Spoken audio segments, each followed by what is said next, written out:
अस्सलाम वालेकुम। अल्हम्दुलिल्लाह वल्आक़िबतु लिल-मुत्तक़ीन वला उद्वाना इल्ला अला ज़ालिमीन। अऊज़ु बिल्लाहि मिनश शैतानिर रजीम। बिस्मिल्लाहिर रहमानिर रहीम। क़ुल सीरू फ़िल अर्ज़ फ़ंज़ुरू कैफ़ बदअल ख़ल्क़ सुम्मल्लाहु यंशिउन नशअतल आख़िरा इन्नल्लाहा अला कुल्लि शैइन क़दीर। सदक़ल्लाहुल अज़ीम। मोहतरम एसआईओ के ज़िम्मेदारान, जमात के ज़िम्मेदारान, जीआईओ, एसआईओ, मेरे प्यारे बहनों और भाइयों, बहुत ही खुशी के साथ आज मैं आपके सामने खड़ा हूँ। टॉपिक है सफ़र के सिलसिले में। मेरा तारुफ में ये चीज़ नहीं बताया कि मैं क्यों यहाँ खड़ा है।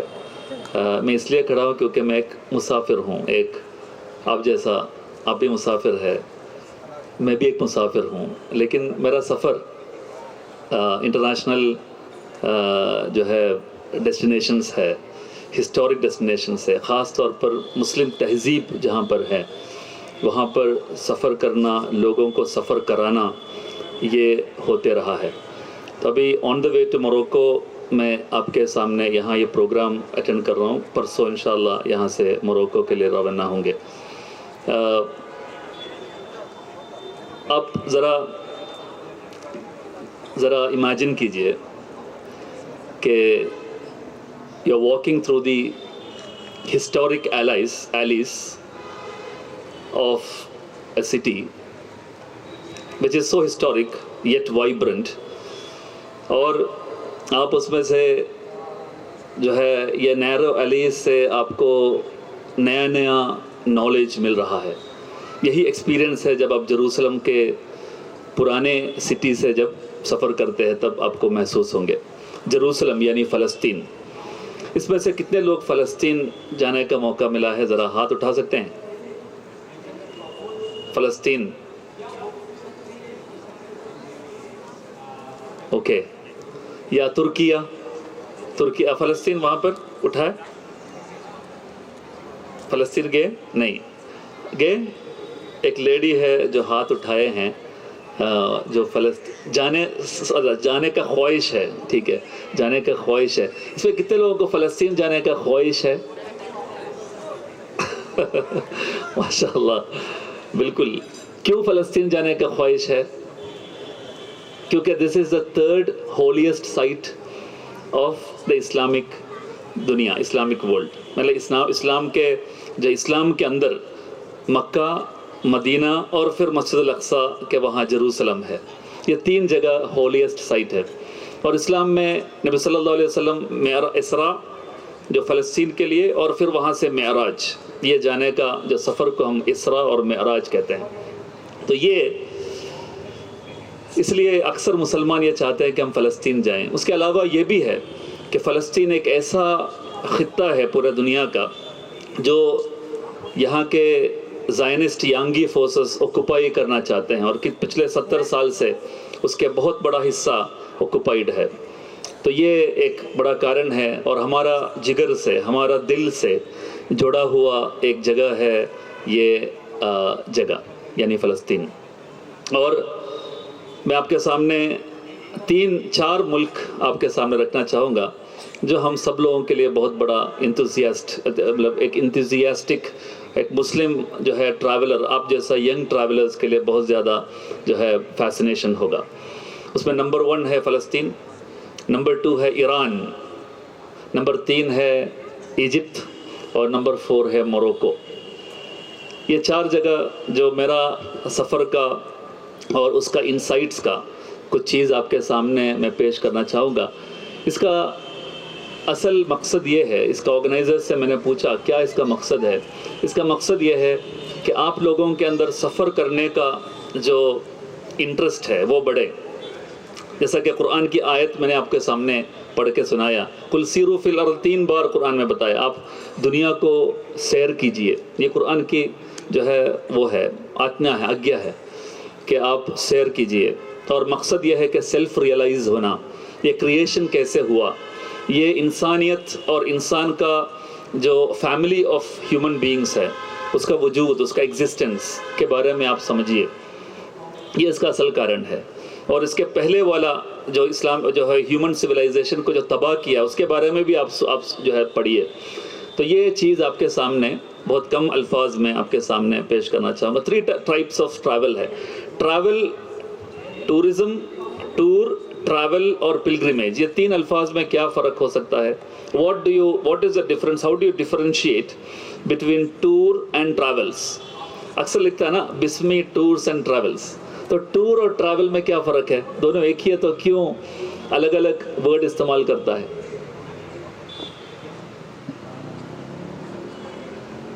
टूर और ट्रैवल के बीच में क्या फ़र्क हो सकता है? ज़रा कोई बोल सकते हैं? जी, आप कुछ बोलना चाह रहे थे? जी, ट्रैवल, ठीक है। हाँ, ओके, ये जवाब दिया, चूँकि माइक नहीं है। टूर एक पॉइंट ए से पॉइंट बी तक आप सफ़र करना, इसका नाम टूर है। और ट्रैवल एक ख़ास मकसद के लिए है। और ट्रैवल जो है एक जगह से एक दूसरा जगह है, और टूर एक ख़ास मकसद के लिए है। ठीक है, ये एक इट मेक सेंस। और कोई जवाब, और कोई सवाल? सॉरी, जो है जवाब। Tour basically escape from life कहते हैं। Tour is basically you wanted to have a retreat, मुझे थोड़ा रिलैक्स चाहिए तो मैं टूर कर रहा हूँ। मिसाल के तौर पर यहाँ से मैं गया जो है लोधी गार्डन में, और थोड़ा वहाँ से हवा खा के मैं आ गया, इसका नाम टूर है।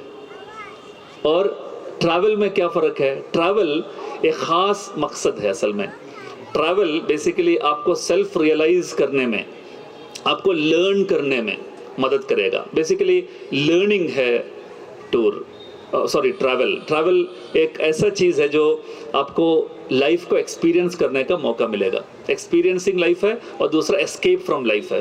टूर एस्केप फ्रॉम लाइफ है, ट्रैवल एक्सपीरियंस लाइफ है। और ट्रैवल में, ट्रैवल इज़ अ स्कूल। आप कोई भी यूनिवर्सिटी नहीं है, दुनिया का कोई भी एजुकेशनल सिस्टम नहीं है जो आपको ट्रैवल से बेहतर कुछ चीज़ सिखाएं। यहाँ पर बहुत सारे लोग ट्रैवल करके आए, लेकिन आपके वो सेंसेस अगर आपने जो है दिमाग खोल के अगर सफ़र किए होते तो आपको बहुत सारे चीज़, नया चीज़ सीखने का मौका ये प्रोग्राम के लिए आते वक्त आपने कर लिया होगा। और पिलग्रिमेज उससे भी आगे है। Pilgrimage is the travelling for self realisation, आपको ख़ुद को पहचानने का कोशिश का नाम है पिलग्रिमेज। हर सफ़र पिलग्रिमेज हो सकता है। Not in terms of Islamic jurisprudence, इस्लाम में सिर्फ 2 ही पिलग्रिमेज है। एक है कहाँ के लिए? मस्जिद अक्सा के लिए, सॉरी मस्जिद हरम के लिए और मस्जिद नबवी के लिए। उसके अलावा कोई पिलग्रिमेज नहीं है।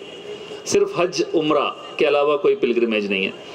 लेकिन हर सफ़र एक जो है तरीके से अगर बोला जाए, मतलब मेटाफोरिकली एक पिलग्रिमेज है। क्योंकि हर सफ़र, जैसा कि कुरान में बताया, कुल सीरू फिल अर्द फंजुरू कैफ़ कान आकिबतुल मुकज़्ज़िबीन या मुजरिमीन, ये अगर सीखने का और ये पढ़ने का कोशिश के तहत आप अगर सफ़र कर रहे हैं, that is what is called as pilgrimage in the Islam, in the English language. तो ये एक बहुत बड़ी चीज़ है।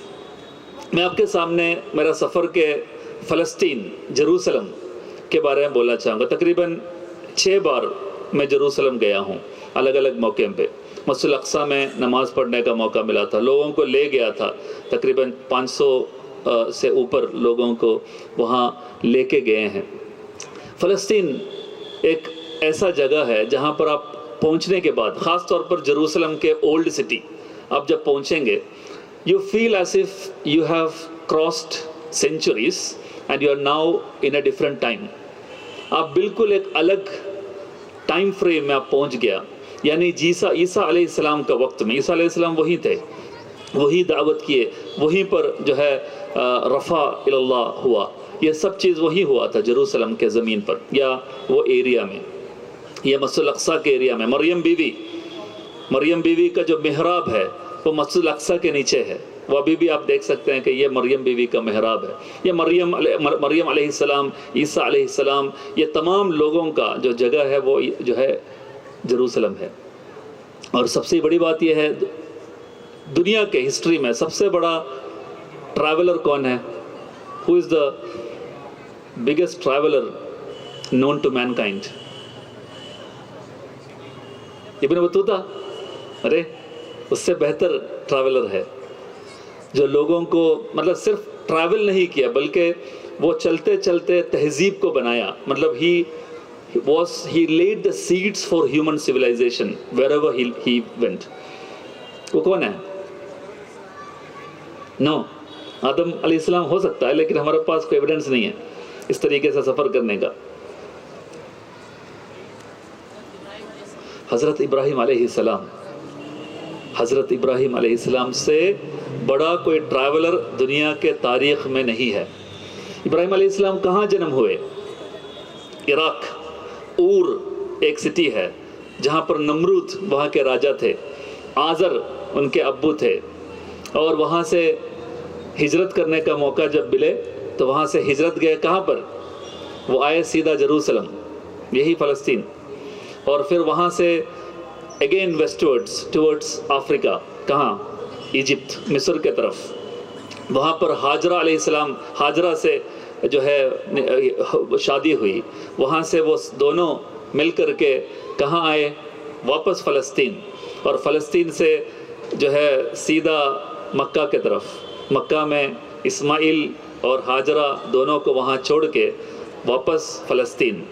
और सोचिएगा कितना किलोमीटर के बाद हम कह रहे, कहाँ से शुरू किए इराक से, और वो सफ़र किए जेरूसलम से अफ्रीका, इजिप्ट। कहाँ? साइनाई को क्रॉस करते हुए, साइनाई पेनिनसुला से हम लोग गुजरता है।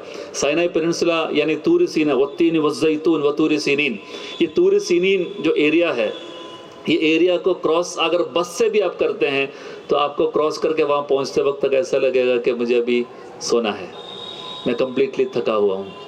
वो जगह से 40 साल मूसा अलैहिस्सलाम के लोगों ने भटक के, इसराइली कौम भटक के जो है फ़लस्तीन पहुँचा था। मूसा अलैहिस्सलाम भी पहुँच नहीं पाए। मूसा अलैहिस्सलाम और हारून अलैहिस्सलाम फ़लस्तीन नहीं पहुँच पाए। वो वहाँ जेरूसलम के इस तरफ जाके बोले कि या कौम उदखिलुल अर्दल मुक़द्दसतल लती कतबल्लाहु लकुम। ये बताया कि ये जो है आपके लिए प्रॉमिस्ड लैंड है, लेकिन मूसा अलैहिस्सलाम नहीं जा पाए प्रॉमिस्ड लैंड में। मूसा अलैहिस्सलाम और हारून अलैहिस्सलाम ये दोनों जो है वफ़ात हुए जो है जॉर्डन रिवर के उस तरफ, फ़लस्तीन नहीं पहुँचे। और वहाँ पर आए यूशा बिन नून के लीडरशिप में फ़लस्तीन में इसराइली कौम पहुँचे। ये हिस्ट्री है। तो ये सफ़र इब्राहीम अलैहिस्सलाम का सफ़र को याद करते हुए हम लोग सफ़र करते हैं। अभी फरवरी में हम दोबारा सफ़र कर रहे हैं फ़लस्तीन के तरफ, मस्जिद अक्सा के तरफ। तो ये सफ़र बेसिकली जेरूसलम जब आप पहुंचते हैं तो आपको लगता है कि this place is so intimate to me कि मैं यहाँ से जाना नहीं चाहता। क्योंकि मक्का और मदीना में आप जब पहुँचते हैं तो वहाँ मॉडर्न कंस्ट्रक्शन होता है, मतलब हर जगह नया construction, 5 star hotel, McDonald's, Al Baik, ये सब देखते हुए आपको वो जो पुराना जो क्लासिकल मक्का और मदीना आपको याद से निकल जाता है, सिर्फ हिस्ट्री आपके जहन में है।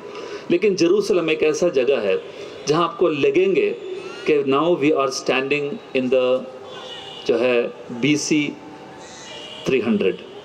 मैं BC में, बिफोर क्राइस्ट में खड़ा हूँ, क्योंकि वहाँ के हर पत्थर 5000, 6000, 2000, 1000 ईयर पुराना है। हर पत्थर, वहाँ के हर घर हिस्टोरिक घर है। हर जो कोर्टयार्ड है वो आपके लिए एक कविता लिख सकते हैं। You can write poems out of every courtyard which is hidden behind the walls of this historic houses. आपको वो जो नैरो एली से जाते वक्त आपको याद आएगा, यही जगह है जहाँ पर सबसे लास्ट में, मतलब हिस्ट्री में कई सारे राजाओं ने यहाँ पर आके कब्ज़ा किया, चला गया, फिर कब्ज़ा किया। मस्जिद अक्सा को 2 बार तोड़ दिया था। तीसरी बार सुलेमान अलैहिस्सलाम ने जो है, सुलेमान अलैहिस्सलाम बनाने के बाद 2 बार जो है टूटा तो तोड़ दिया था। फिर उसके बाद खुलफा ने, उमर रज़ियल्लाहु अन्हु के बाद उसको बनाया था। ये जो स्ट्रक्चर आप देख रहे हैं अक्सर और बेशतर जगह। लेकिन आप वहाँ जाएंगे, यूसुफ अलैहिस्सलाम के जो कंस्ट्रक्शन है, जो जिन्नात के ज़रिए से बनाया था, वो आप अभी भी देख सकते हैं। You can see those construction which is no way possible to be built by any human being. इतना मैसिव स्टोन्स को वो लोग उठा के रखा है, क्योंकि जिन्नात से जो है काम करा रहा था जो है पैगंबर वहाँ बैठ करके, सुलेमान अलैहिस्सलाम, सोलोमन, किंग सोलोमन जो बाइबल में बताते हैं। तो ये दाऊद अलैहिस्सलाम के आज्ञा पर दाऊद अलैहिस्सलाम ने बोला अपना बेटा सुलेमान से, देखिए वहाँ पर मस्जिद बनाइए। तो ये सब चीज़ आप वहाँ से याद आएंगे। और वहाँ पर ज़रूर 4 क्वार्टर्स है, ये मस्जिद जेरूसलम के अंदर 4 क्वार्टर्स है, 4 छोटे छोटे डिवीज़न है। एक हिस्सा है जो बड़ा हिस्सा है, जो मुसलमान का हिस्सा है, मुस्लिम क्वार्टर्स कहते हैं। दूसरा हिस्सा है जूइश क्वार्टर्स जो छोटा है। उससे भी बड़ा है अर्मीनियन क्वार्टर्स जो तारीख से अर्मीनिया के लोग रहते हैं। और चौथा है क्रिश्चियन क्वार्टर्स जो जिसमें the church of the holy sepulchre, जो the holiest site of Christendom उसके अंदर मौजूद है, जो जहाँ पर ईसा अलैहिस्सलाम को वो लोग सोचते हैं, वो लोग समझते हैं कि ईसा अलैहिस्सलाम को जहाँ पर क्रूसीफाई हुआ, वो क्रूसिफिकेशन का जगह वो है चर्च ऑफ द होली सेपल्कर। हम लोग वहाँ गए, अंदर जाने का इजाज़त है। इंडियंस के लिए वहाँ जाने का इजाज़त, हर जगह जाने के लिए इजाज़त है। इंडियंस को वो लोग बहुत एहतराम करता है। अच्छा, you came from India, please come in. सब लोग आपको वेलकम करेंगे। इवन सिनेगॉग के अंदर जो वेलिंग वॉल है, जो यहूद लोग वहाँ पर ये करते हैं, जो असल में वेलिंग वॉल हम नहीं कहते हैं, वो लोग कहते हैं वेलिंग वॉल, उसका असल नाम है मस्जिद अल बुर्राक के वॉल ऑफ मस्जिद अल बुर्राक। ये मस्जिद अल अक्सा के बारे में जब बोलते हैं तो आपके जहन में क्या पिक्चर आता है? मस्जिद अल अक्सा के बारे में जब बोलते हैं हमारा जहन में एक गोल्डन गुंबद आता है, गोल्ड के गुंबद, एक सोने का गुंबद, और उसके अलावा हमें आता है एक काला गुंबद वाला एक स्ट्रक्चर, और हमारे पास आता है एक पूरा दीवार से बना हुआ एक रेक्टेंगुलर जो है दीवार के अंदर बहुत सारे स्ट्रक्चर्स। इसमें कौन सा मस्जिद अल अक्सा है, ज़रा बोल सकते हैं? विच ऑफ दिस इज मस्जिद अल अक्सा? आप अगर इसमें गोल्डन डोम जो कहते हैं वो ज़रा हाथ उठाइए। गोल्डन डोम मस्जिद अल अक्सा है। अच्छा, काला डोम उसमें वो मस्जिद अल अक्सा है। अरे ठीक है। या तो फिर तीसरा ऑप्शन है वो पूरा जो ज़मीन है उसको मस्जिद अल अक्सा कहते हैं, जो 35 एकड़ ज़मीन जो दीवार के अंदर है, encapsulated with in those 4 boundary walls, वो मस्जिद अल अक्सा है। अरे दिस इज़ वेरी इंसाइटफुल। ये सर्वे जो है बहुत इंसाइटफुल है। आप क्यों नहीं रिस्पॉन्ड किए? रिस्पॉन्ड करना चाहिए। तो मस्जिद अल अक्सा गुंबद वाला स्ट्रक्चर है?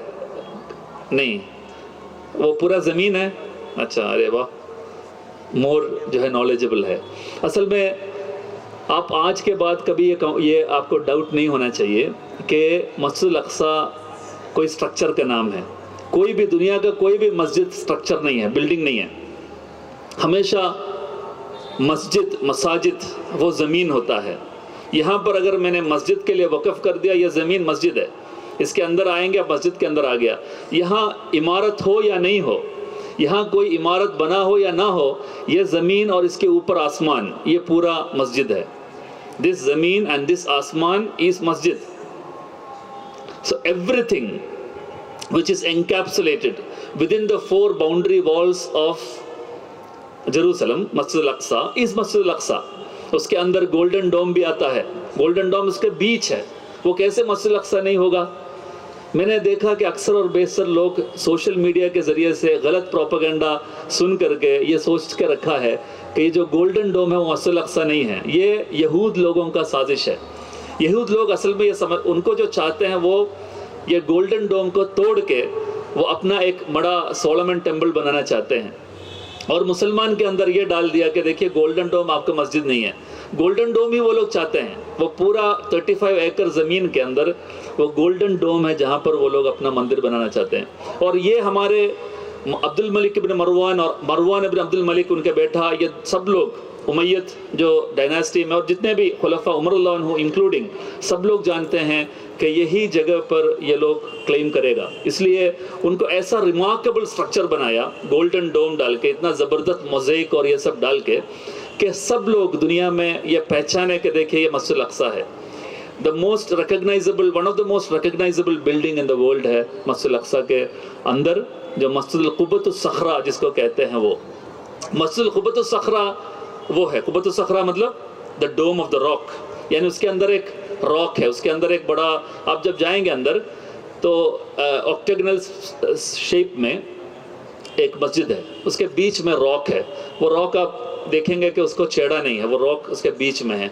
उसके साइड में पूरा लकड़ी के एक पर्दा जैसा लगा है, आपको देख सकते हैं वो रॉक, क्योंकि लोग जाके रॉक के पास जाके शिरक करेंगे, इसलिए मतलब तारीख़ में हमेशा वहाँ पर उसके ऊपर चढ़ने का आपको मौका नहीं मिलेगा। आपको देख सकते हैं, आपके सामने रॉक है, आप ऐसा देखेंगे पूरा रॉक है। लेकिन वो रॉक के नीचे भी मस्जिद है, लॉक के आतराफ में 35 एकड़ में पूरा मस्जिद है, कहीं से भी नमाज पढ़ सकते हैं। उसके साउथ, यानी ये जो ज़मीन का साउथ वर्ड्स है जहाँ पर किबला है, हम लोग वेस्ट वर्ड्स पढ़ते हैं क्योंकि हम लोग मस्जिदुल हरम के ईस्ट में हैं, लेकिन मस्जिदुल अक्सा वो नॉर्थ में है, तो नॉर्थ से साउथ के तरफ वो नमाज पढ़ेंगे। तो ये ज़मीन का जो साउथ में वो एक छोटा स्ट्रक्चर है, उमर रज़ियल्लाहु अन्हु जहाँ से नमाज पढ़े, वो मस्जिद को मस्जिदुल जो है क़िबली कहते हैं, मस्जिदुल क़िबली, यानी एक बड़ा मस्जिद ज़मीन है, उसके अंदर हर छोटे स्ट्रक्चर को एक एक नाम डाला है। मस्जिदुल क़िबली, मस्जिदुल बुर्राक, मस्जिदुल कौन सा है जो डोम ऑफ द रॉक का नाम क्या है, मस्जिदुल क़ुब्बतुस सखरा। ये तमाम मसाजिद, उसके अंदर एक है जो है मस्जिदुल मरवानी भी उसी के अंदर, अंडरग्राउंड में उसी के अंदर है। मस्जिदुल मरवानी के अंदर है जो है आपके मरियम बीवी के मेहराब, जहाँ मरियम बीवी वहाँ बैठे और अल्लाह के इत्तिकाफ़ में बैठे, और जो है जिब्रील अलैहिस्सलाम आए, उनके लिए ख़ास फ्रूट्स जो है और खाने दिए, जहाँ से पैगंबर आके जिब्रील अलैहिस्सलाम आके बोले कि आपके जो है पेट में बेटा है जो ईसा अलैहिस्सलाम आए हैं, उससे जो पूरा जो कॉन्वर्सेशन है वो सब वहीं से हो रहा है। तो ये मस्जिदुल अक्सा और मस्जिद नबवी है, और सिर्फ वो नहीं, मस्जिदुल अक्सा है और जेरूसलम है। ये ज़मीन की ख़ास बात यह है कि कुरान के अंदर जो 25 पैगंबरों को जो नाम लिखा बताया है और उनका तारीख़ बताया है, उसमें से 14 पैगंबर ये पूरा इलाके से जुड़ा हुआ है। ये जो फ़लस्तीन, इजिप्ट और जॉर्डन, ये पूरा इलाके से जुड़ा हुआ है। जॉर्डन में आपके अस्हाबुल कहफ के गुफा है, ये पूरा एरिया में ये तमाम चीज़ जो है आप देख सकते हैं। जितने भी पैगंबर, उसमें 14 पैगंबर उसी एरिया के हैं।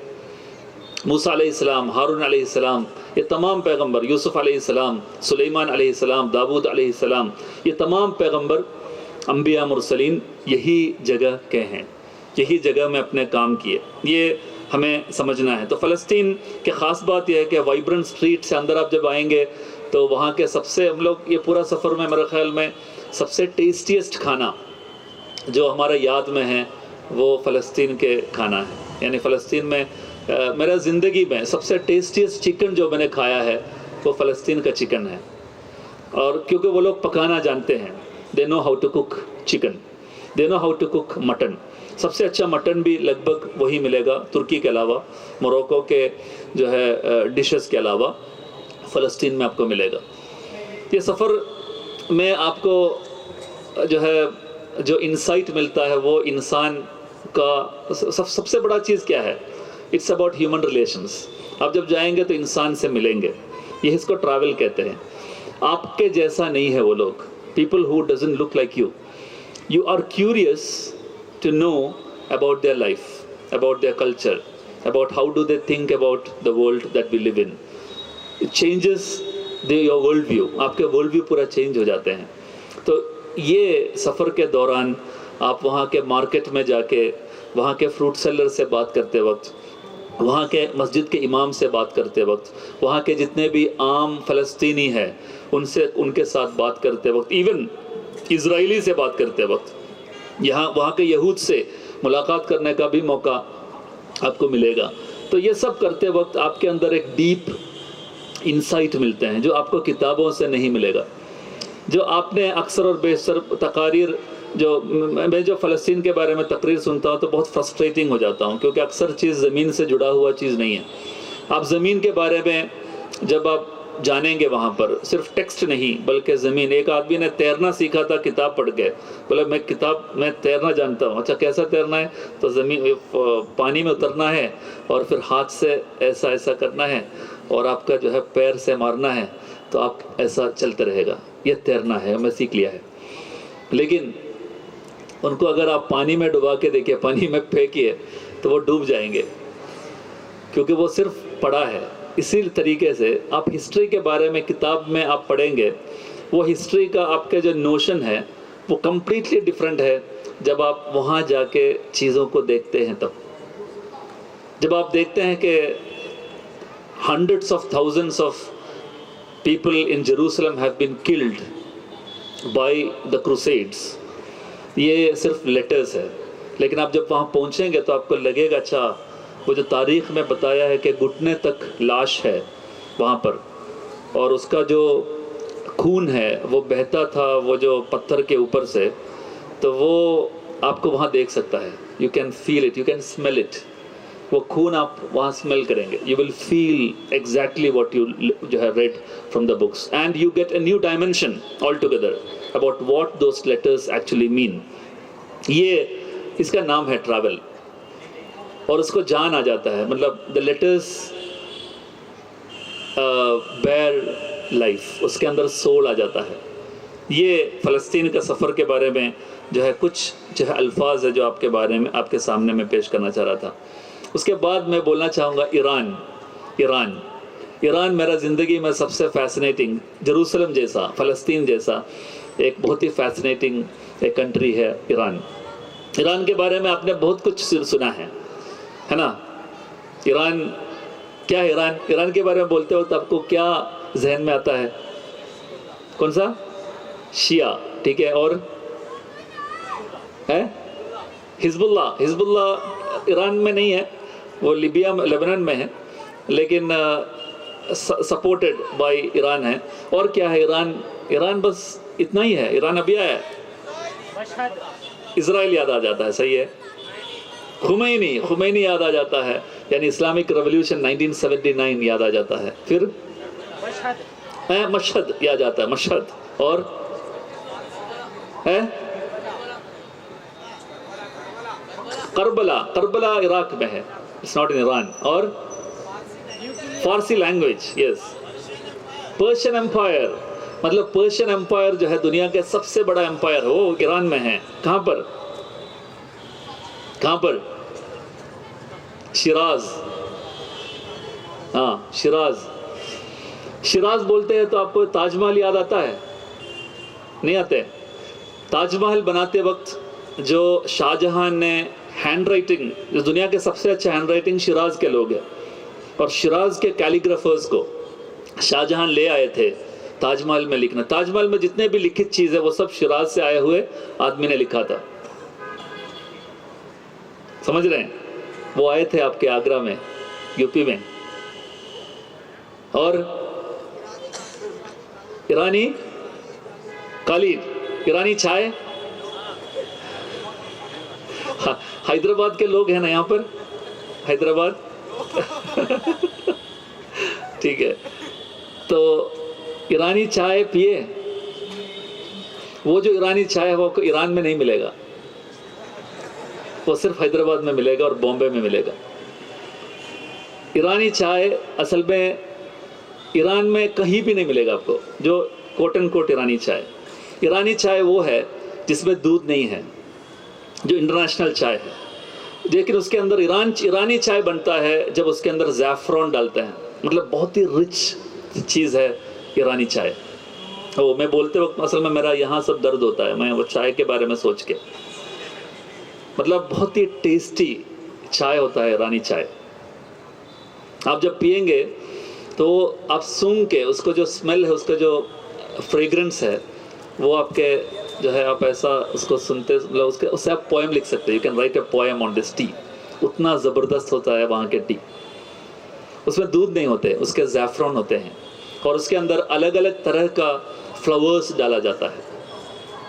और ख़ास तौर पर मतलब इवन चाय पत्ता भी होते हैं, लेकिन चाय पत्ता सिर्फ नहीं है ईरानी चाय में। तो ये सिर्फ चाय में नहीं बल्कि खाने में, आप बिरयानी जो आप यहाँ से खाते हैं उसका ओरिजिन इंडिया ही है, वो ईरान से नहीं है। लेकिन ईरान में जो बनता है चावल, वो चावल इतना फ्रेग्रेंस है उसके अंदर, आप वहाँ से अगर खाते हैं तो मैं यहाँ से उसका स्मेल पकड़ सकता हूँ वो गेट पर। उतना ज़्यादा उसका फ्रेग्रेंस है। और उसके अलावा हर वाइट राइस में ऊपर ज़ैफ़रॉन डाला जाता है, तो ज़ैफ़रॉन का कलर, इसलिए यहाँ क्योंकि गरीब मुल्क है हमारे, बदकिस्मत से, तो यहाँ पर ज़ैफ़रॉन डालने का चूँकि हमारे पास रिसोर्स नहीं है, हम लोग कलर डाल देते हैं ऊपर मतलब पीला कलर, लाल कलर डाल देते हैं, तो लोगों को बेवकूफ़ बना देते हैं। असल में उसके ऊपर डालते हैं ज़ैफ़रॉन, असल ज़ैफ़रॉन। और दुनिया के सबसे द लार्जेस्ट प्रोड्यूसर्स ऑफ ज़ैफ़रॉन वो ईरान है, और वो जानते हैं कैसे पकाना है। मतलब मैं असल में सफ़र करने के पहले मैं कभी किचन एंटर नहीं किया। मुझे ये जो आपके स्टोव और ये जो ओवन वगैरह है, मेरे लिए ज़्यादा फैसिनेटिंग चीज़ नहीं है। आज मेरे लिए सबसे बड़ा फ्रंट स्टोव और ओवन है, क्योंकि मैं अभी खाना पकाना शुरू हो गया। घर में अक्सर मैं जब हूँ तो मैं खाना बनाता हूँ। उसका कारण ये है, जब सफ़र करते हैं तो आपके अंदर बहुत सारे इंसाइट्स आ जाते हैं। You become humbled, you actually realize to value every small things that you normally see. You see it as small, actually those are not small things per se. वो बहुत ही जो है बहुत ही इम्पोर्टेंट चीज़ें हैं। खाना पकाना ये बहुत ही ज़बरदस्त चीज़ होता है। आपके पास जब खाना पका के आपके घर में आपके वाइफ या आपके अम्मी या बहन ये लेके आते हैं, तो आपको वो सिर्फ स्टफ़ हो जाता है, लेकिन आप जब वो एसेंस के तरफ जाता है तो it has a lot of meaning in it. वो बहुत इम्पोर्टेंट होता है खाना बनाना। तो ये खाना ईरान में आपको इतना लजीज खाना आपको दुनिया में कहीं भी नहीं मिलेगा। मैं ये सिर्फ ये एग्जैजरेशन नहीं है, 100% ये जो है बिल्कुल एग्जैजरेशन नहीं है। ये आप वहाँ जाएंगे तब पता चलेगा कि what actually civilization means. Every element, every small atom in Iran has got Irani Persian essence in it. उसका जो ज़बान है इतना मीठी है, इतना गहरा है। अल्लामा इकबाल सबसे ज़्यादा जो लिखा है वो किस में लिखा है? उर्दू में नहीं लिखा है, वो फारसी ज़बान में लिखा है, क्योंकि फारसी ज़बान is so in depth, it's so deep that you can convey the most intricate, most complex things जो है your feelings in that particular language. ये बहुत ही ज़बरदस्त होता है। और हर चीज़ में कला है। आपके पास अगर एक छोटा ग्लास मिले, उसके अंदर पूरा आपको मिलेगा आर्ट इन एवरी एटम। हर चीज़ में आर्ट है। आप वहाँ पहुँचेंगे तो लाइट ऐसा नहीं रखे, ये तो प्लेन लाइट, ये वेस्टर्न लाइट है। वहाँ पर आप लाइट को ऐसा सजा देंगे कि लाइट के लैम्प को आप देखते रह जाएंगे। अच्छा ये लाइट लैम्प है, लाइट समझता है, लेकिन लैम्प को इतना मेहनत करते हुए क्यों बनाया? हर चीज़ में कला आपको मिलेगा। आपके प्लेट में पूरा कला मिलेगा, कोई भी प्लेन प्लेट नहीं मिलेगा, उसके अंदर आर्ट होगा, आर्ट वर्क होगा। और हर चीज़ में आपको वो चीज़ मिलेगा। दीवार में कोई भी प्लेन दीवार नहीं मिलेगा। अगर यहाँ पर वाइट है तो यहाँ पर वो उसके अंदर एक आर्ट भर देंगे, ताकि वो आप आते वक्त आपको अलग सा एक फीलिंग आएगा। उसके अंदर एक ऐसा खुशबू फैला देंगे, क्योंकि स्मेल एक बहुत इंपॉर्टेंट चीज़ होता है। यहाँ पर वो मिसिंग है। आप यहाँ एंटर करते वक्त आपको वो स्मेल से एक अलग सा फीलिंग आना चाहिए। Everything speaks, non verbal communication है ये सब। तो ये आपको ईरान में मिलेगा। ईरान में जैसा कि कुरान के अंदर ज़ुल्क़रनैन के बारे में सुना है, ज़ुल्क़रनैन जो one of the best kings ever existed in the history of mankind, जो कहते हैं ज़ुल्क़रनैन। ये ज़ुल्क़रनैन साइरस है। बहुत सारे लोगों का कहना है कि साइरस इज़ दैट किंग। ये पसारगढ़ बोल के एक जगह, पसारगढ़ में, जहाँ पर इस्फहान के पास आप जो है कशान के तरफ जाते वक्त ये कब्र, उसका टोम मिलेगा। कितना साल पुराना, यानी सेंचुरीज ओल्ड कब्र है। मतलब वो पूरा एरिया जो है यूनेस्को प्रोटेक्टेड साइट है। आप वहाँ पहुँचते वक्त मिलेगा। साइरस द ग्रेट कहते हैं हिस्ट्री में, सब लोग साइरस को बड़ा मानते हैं। कुरान में भी ज़ुल्क़रनैन के बारे में अक्सर और बेशतर जो है मुफस्सिरीन का कहना है कि Cyrus, it may be Cyrus, not for sure but it may be Cyrus.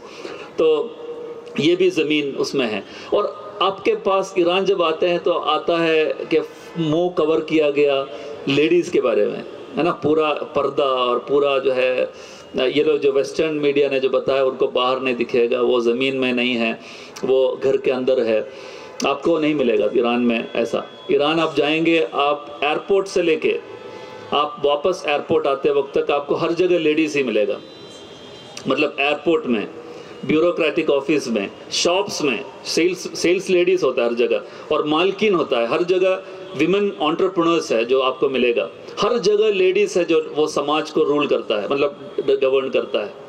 ये आपको समझना है कि you understand the paradox, you understand the contrast between the things that is being propagated, the propaganda and the reality.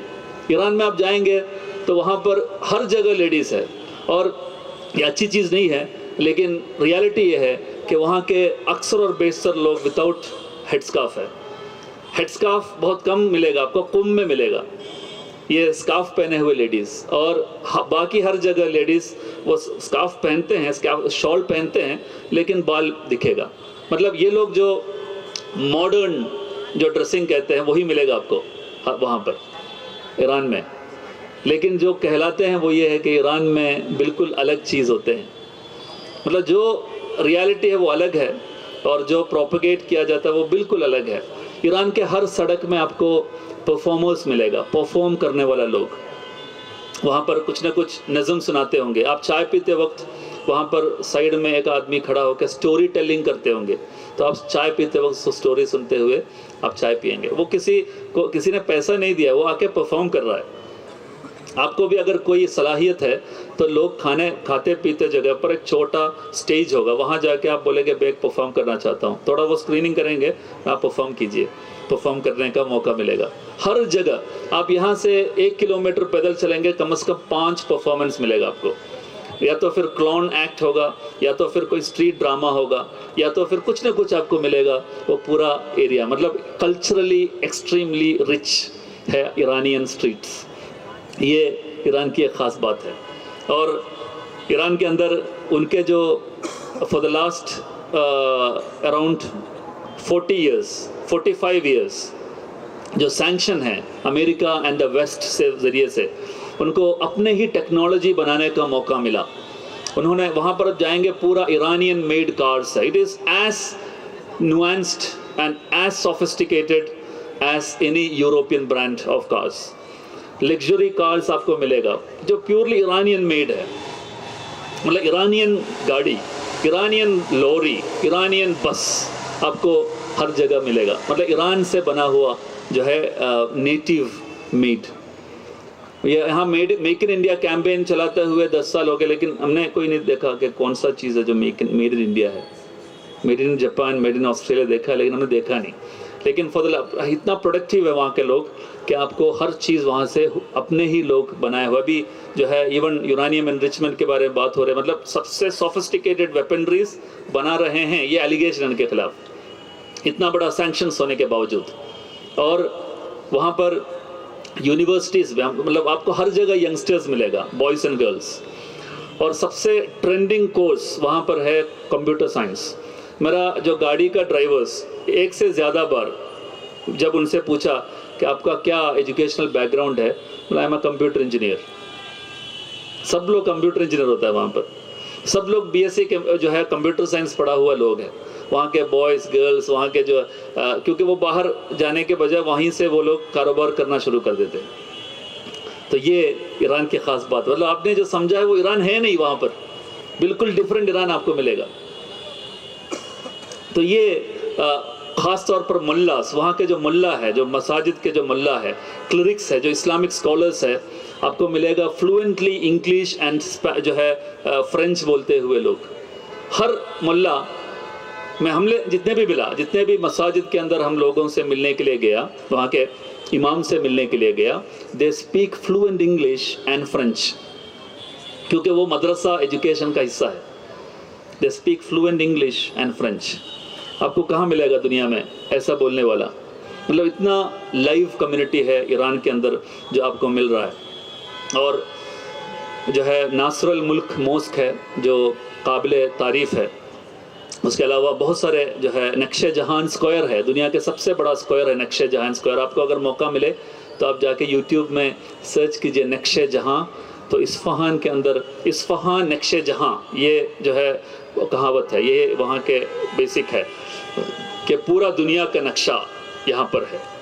बहुत ही खूबसूरत जो है नज़ारा मिलेगा। दुनिया का अच्छा स्क्वायर है नक्शे जहाँ, even better than the square that you see in London, and it is 3 times bigger than the London square.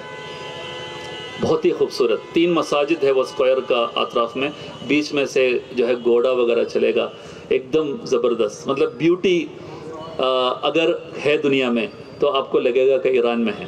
तो ये है ईरान के सफ़र के सिलसिले में। और तुर्की मेरा दुनिया के one of the most favourite जगह है, अक्सर ट्रैवलर्स का सबसे फेवरेट जगह है तुर्किया। इस साल ख़ास तौर पर हम लोग रिमेंबर करते हैं। क्यों? Why do we remember Turkiye more in this year? ये ईयर 2024 है, sorry, agreement of 100 years। I don't think anyone knows about it, और बहुत कम लोग जानते होंगे, और उससे भी वो ज़्यादा जो है इम्पोर्टेंट नहीं है। और 1924 में, नहीं सॉरी 2024 में नहीं, हाँ ठीक है, वो तो एक पॉलिटिकल इश्यू है, लेकिन I am saying much about something which is much bigger. जी है, म्यूजियम को क्या हुआ? इस साल क्यों रिमेंबर कर रहे हैं इस्लामिक म्यूजियम को? हाँ, ऑटोमन एम्पायर क्या? व्हाट?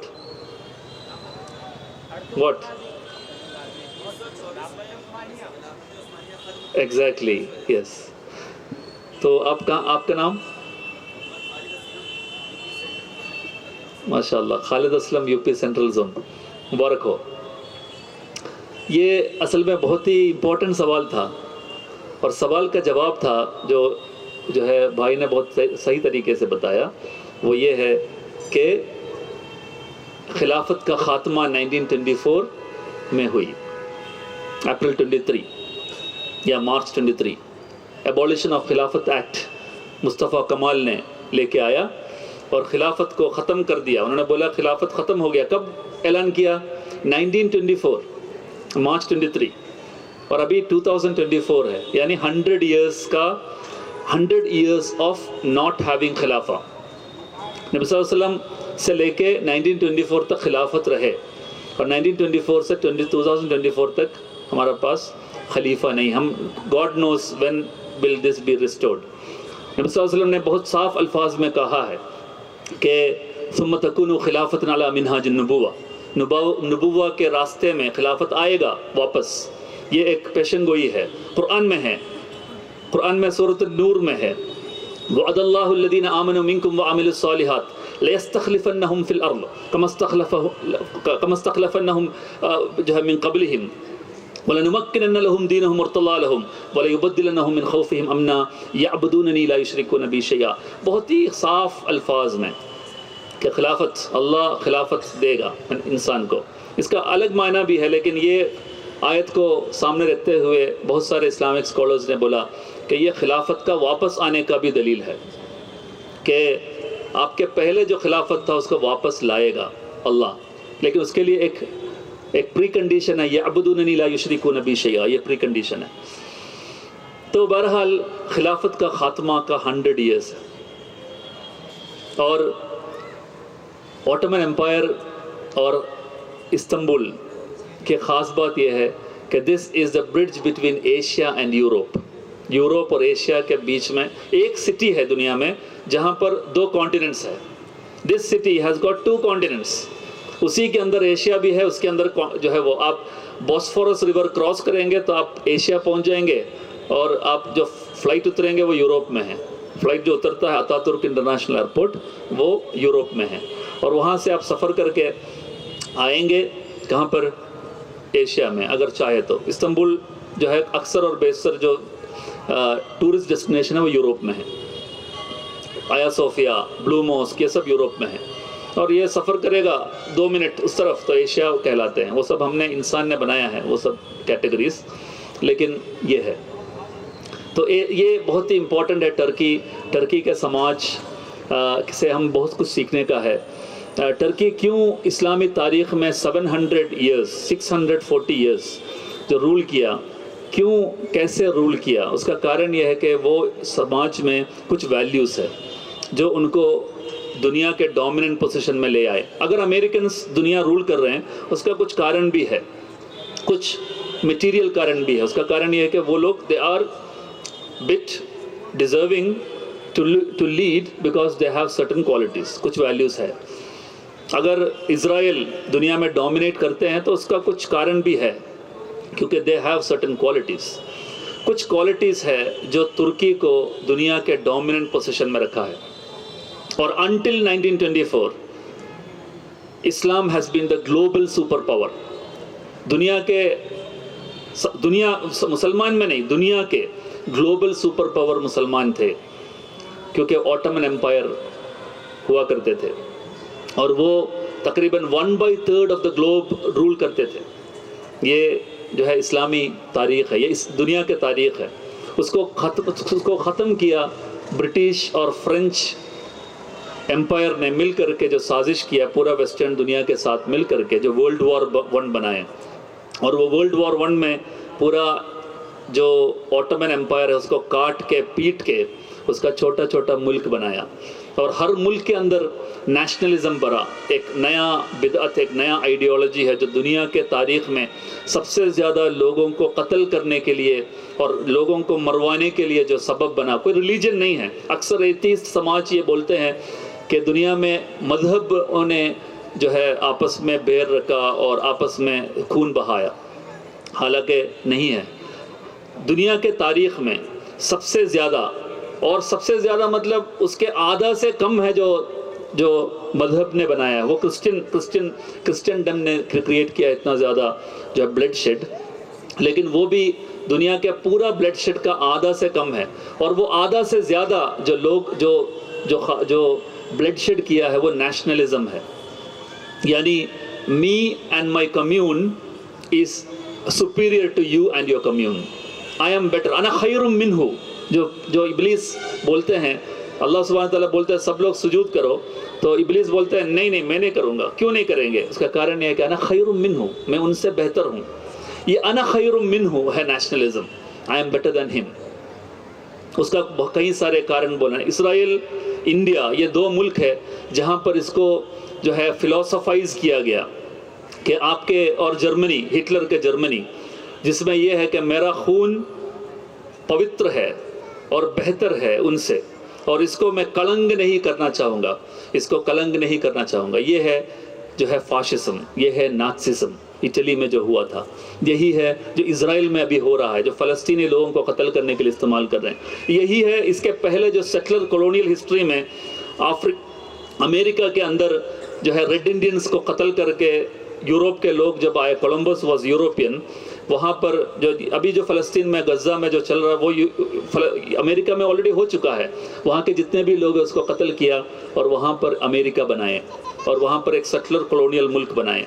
वही है जो न्यूजीलैंड से आए हुए वाइट लोगों ने साउथ अफ्रीका में जाके बोले कि हना खैरुम मिन्हु, हमारा जो है ये वाइट जो स्किन है ये आपके ब्लैक स्किन से बेहतर है, बोल के वहाँ पर एक सेटलर कॉलोनियलिज्म बनाया, जैसा फ़लस्तीन में भी कर रहा है। तो उसके खिलाफ नेल्सन मंडेला ने जो है जंग, मतलब उसके खिलाफ एंटी अपार्थाइड कैंपेन चलाया, जैसा महात्मा गांधी के नाम के साथ जोड़ते हैं। तो ये नेशनलिज्म भरा मुस्लिम मुल्कों में, ममालिक में, और मुसलमान कभी भी इकट्ठा नहीं हो पाए। फिर उसके बाद ये जब खिलाफत के ख़ात्मा के बारे में बोलते हैं तो ये बोलना बहुत इम्पॉर्टेंट है। तो ये आया सोफिया जलालुद्दीन रूमी कोनिया में है। जलालुद्दीन रूमी जो दुनिया के सबसे फेमस पोएट है, उनका कलेक्शन का नाम क्या है? मसनवी, माशाअल्लाह, मसनवी या मसनवी कहते हैं। मसनवी जो है द मास्टरपीस एवर रिटन, जो है सबसे the most famous poem in the history of Mankind, कहते हैं कोनिया के रूमी से लिखा गया। रूमी और उनका साथ जो है कुछ लोगों ने भी उसका हिस्सा लिया है। असल में वो खुद अपने तौर पर नहीं लिखा है, उनके लोग भी है उसके साथ। तो इस तरीके से जो है जलालुद्दीन रूमी को भी याद करना ज़रूरी है। जो है ये तुर्की बोलते वक्त, मोरक्को, मैं बोल रहा था कि मैं अभी मोरक्को जा रहा हूँ। मोरक्को पहुँचने के लिए आपको 14 घंटा सफ़र करना है नॉन स्टॉप, यानी यूरोप जाने के लिए सिर्फ 12 घंटा है आपके लिए। फ्रांस जाके फिर फ्रांस से अगला फ़्लाइट पकड़ना है मोरक्को। ये इसलिए मैं बोल रहा हूँ क्योंकि इतना दूर तक ऑटोमन एम्पायर गए, मोरक्को तक था ऑटोमन एम्पायर, उसको मगरिब कहते थे। और मोरक्को की ख़ास बात यह है कि मोरक्कन टी बहुत फेमस है। मोरक्को का टी, मिंट टी जो कहते हैं, मोरक्को से जुड़ा हुआ है। और मोरक्को के जो खाना है बहुत फेमस है। मोरक्को में जो लोग हैं वो बहुत फैमिली मैन कहते हैं। तो अरब लोगों का अक्सर वाइफ्स जो है मोरक्कन लेडीज़ होते हैं। मोरक्को क्योंकि वो फैमिली वैल्यूज़ में बहुत विश्वास करते हैं। और मोरक्को बहुत ही अहम जगह है इस्लामी तारीख़ में, क्योंकि तारिक बिन ज़ियाद वो मोरक्को के बर्बर्स वो लोग हैं जो दुनिया के कोई भी बड़े ताकतें उनको तो रोक नहीं पाया। वो लोग पूरा नॉर्थ अफ्रीका को कब्ज़ा किया, रोमन एम्पायर को ख़त्म करके, सब चीज़ को ख़त्म करके। तो उसी में से था कौन? तारिक बिन ज़ियाद, जो इस्लाम कबूल किए और वो स्पेन के तरफ गए, तांजियर से स्पेन, और स्पेन कब्ज़ा हुए। स्पेन के लोगों ने इस्लाम से इंस्पायर होकर पहले बार पूरा तरीके से मुल्क कंप्लीटली टर्न्ड इनटू इस्लाम, स्पेन। और उसको रिवैम्प किया ब्रिटिश, मतलब बेसिकली जो है स्पेनिश इंक्विजिशन या जो है रिकॉन्क्वेस्टा कैथोलिक्स का एक कैंपेन था, जिसमें हज़ारों लाखों लोगों के स्पेनिश मुसलमान को कत्ल किया और वहाँ के यहूद को भी कत्ल किया। और वो लोग मोरक्को में आए, मोरक्को की तरफ वो लोग आना पड़ा। तो वो तारीख़ को देखने के लिए हम लोग जा रहे हैं मोरक्को बहुत ही फैसिनेटिंग जगह है। हमारे पास टाइम नहीं है बोलने का। और सबसे लास्ट है इजिप्ट में जो है क्रेडल ऑफ सिविलाइजेशन कहते हैं। इजिप्ट जब बोलते हैं तो आपके जहन में जो मैं 5 मिनट पे ख़त्म कर रहा हूँ, उसमें यह है कि क्रेडल ऑफ सिविलाइजेशन कहते हैं। और हमारे इजिप्ट के साथ जुड़ा हुआ है कौन? फ़िरऔन, मम्मीज़, पिरामिड। ये पिरामिड और इंडिया से कुछ लेना देना है, आपको मालूम है क्या है? मम्मीज़ और इंडिया से कुछ लेना देना है? कोई बोल सकते हैं? अगर कोई बोले तो मेरे तरफ से एक अच्छा तोहफा है जी। सॉरी, आयुर्वेद मुझे मालूम नहीं, मैंने पढ़ा नहीं, सही हो सकता है आप सही है, लेकिन बहुत सारे चीज़ वहाँ से आया है। लेकिन मैं मम्मीज़ के बारे में इन स्पेसिफिक पूछ रहा था। एम्बामिंग, तो उसमें इंडिया से क्या ताल्लुक़ है? लेकिन इंडिया में कभी मम्मीफाई नहीं किया ना। मम्मीफिकेशन का जो पूरा हिस्ट्री है वो इजिप्ट से जुड़ा हुआ है। और सिर्फ इजिप्ट से नहीं, बल्कि वो पूरा रीजन में जो बड़े बड़े लोग, मिसाल के तौर पर नबातियन सिविलाइजेशन में है बताते हैं, लेकिन हमने देखा नहीं नबातियन मम्मीज़ को, क्योंकि ज़बरदस्त मम्मीफिकेशन का जो मोनोपोली है वो इजिप्ट में है। तो इंडिया से क्या लेना देना है? मसाले? कौन सा मसाले? कौन सा मसाले? आपकी जी आफ्टर लाइफ, ये असल में उसके भी पहले था। It's not actually, it doesn't stop at the history of the Coptic civilization, the Copts और द इजिप्शियन सिविलाइजेशन, उससे भी पहले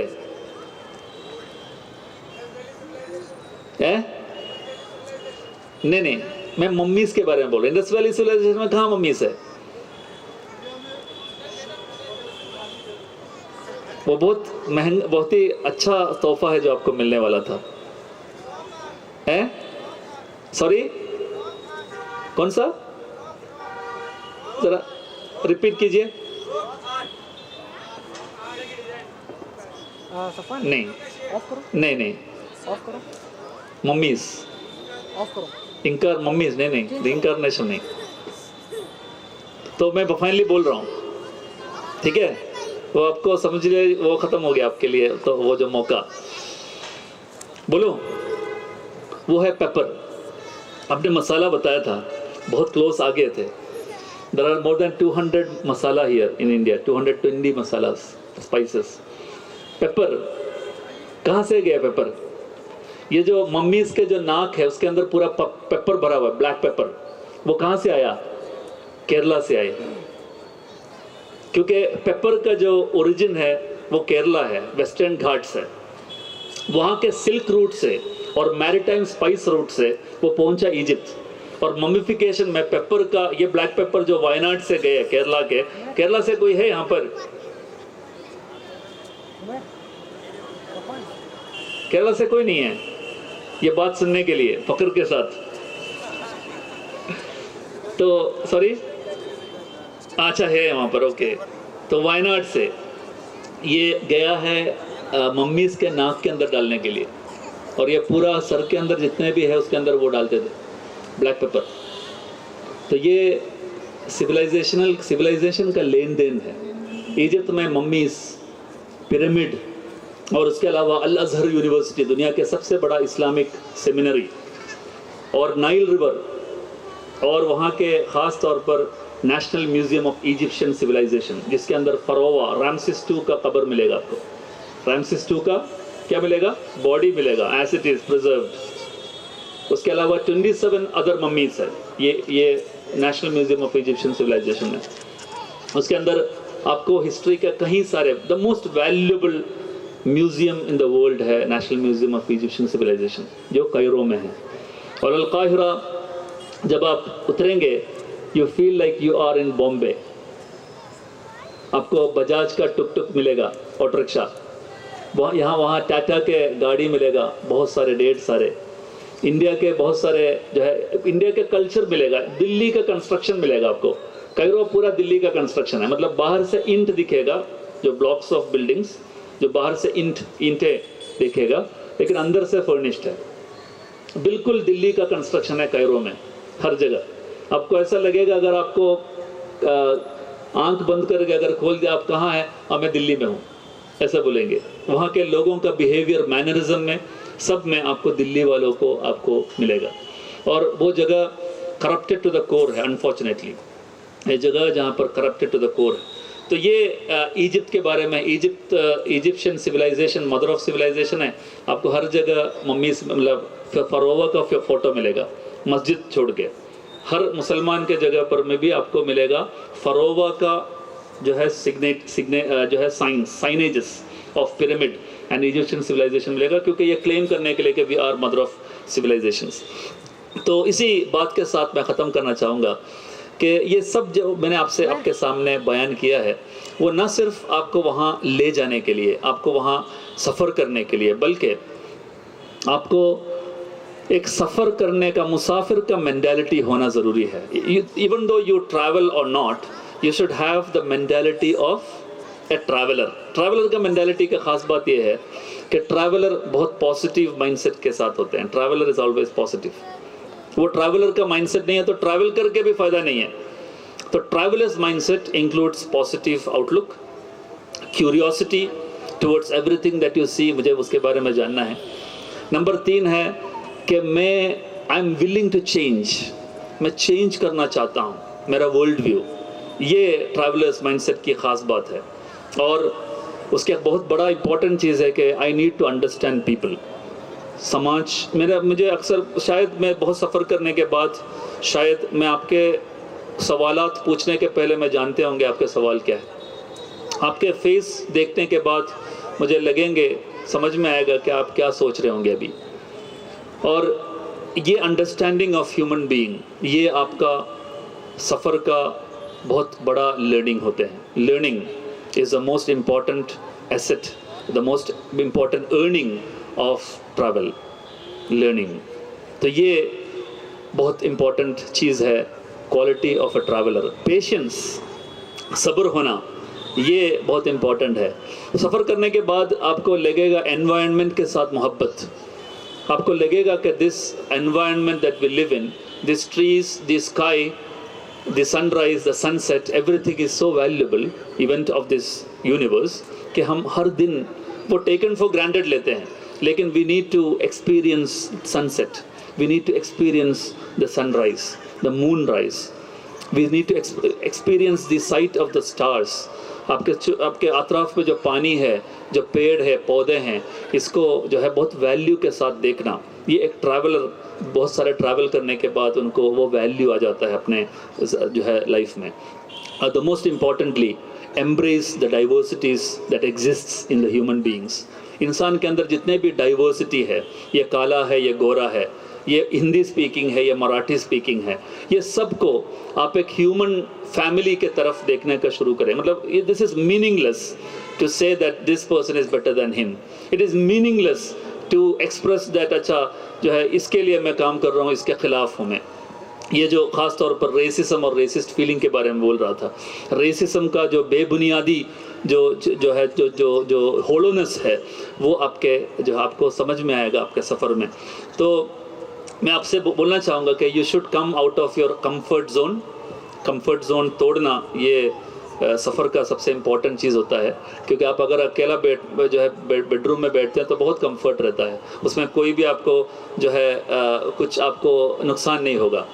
लेकिन आप अगर सफ़र करेंगे हो सकता है नुकसान हो जाए. मैं अभी पिछले महीने तुर्की में गिर के मेरा हाथ टूट गया था. मैं अगर घर में होता है टूटता नहीं, मैं आराम से बैठते होंगे. सफ़र में बहुत सारे नुकसान होता है, आपको माल का नुकसान होगा, बहुत सारे चीज़ हो सकता है, ऐसा नहीं है कि हमेशा होगा, लेकिन हो सकता है. लेकिन it actually trains you to come out of your comfort zone and then embolden you and empower you, and then it gives a confidence in you that you can change the world around you, inshallah. Jazakallah khair wa khair al-jaza. Assalamu alaikum wa rahmatullahi wa barakatuh.